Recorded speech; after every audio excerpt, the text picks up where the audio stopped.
case briefs, and so much more. LSData's got what you're looking for. In an unprecedented move that marked a significant shift in the interpretation of the Foreign Sovereign Immunity Act, FSIA, numerous plaintiffs in 2017 lodged a lawsuit against Sudan and Iran, accusing them of supporting al-Qaeda during the notable spate of their activities in the 1990s.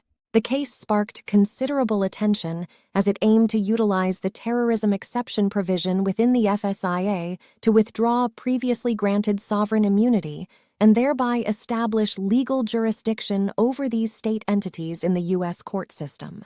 The core trigger for these initial proceedings revolved around a series of embassy bombings that occurred in 1998, which were classified by the court as extrajudicial killings. This crucial label enabled claims against Sudan and Iran, accused state sponsors of terrorism, to be brought before court by linking their alleged material support of these attacks to non-state actors, specifically al-Qaeda.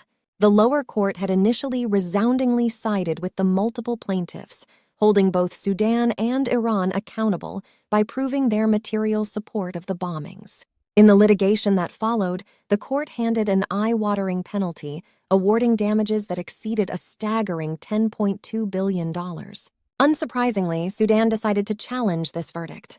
In April 2015, they launched an appeal against the initial judgments and proceeded with filing motions to have the default judgments vacated.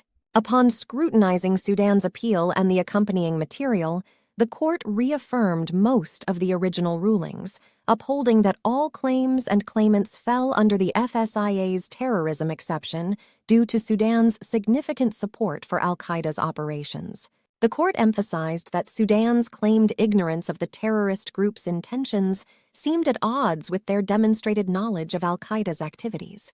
The court rejected Sudan's jurisdictional challenges and vacated the default judgment against them, acknowledging that Sudan had lacked diligence in pursuing its Rule 60B motion.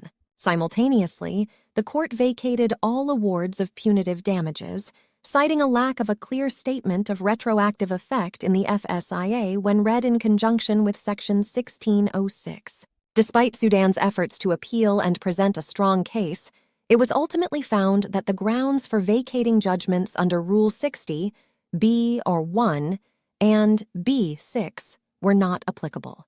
The court criticized Sudan for having missed the one-year filing deadline for claims of excusable neglect, rendering the argument invalid. Overall, these rulings marked a sizable victory for those challenging state sponsors of terrorism, reinforcing the notion that governmental entities could be held accountable for their material support of such acts. Case briefs, and so much more. LSData's got what you're looking for. Visit lsd.law, elevate your mind. Leave the stress of class.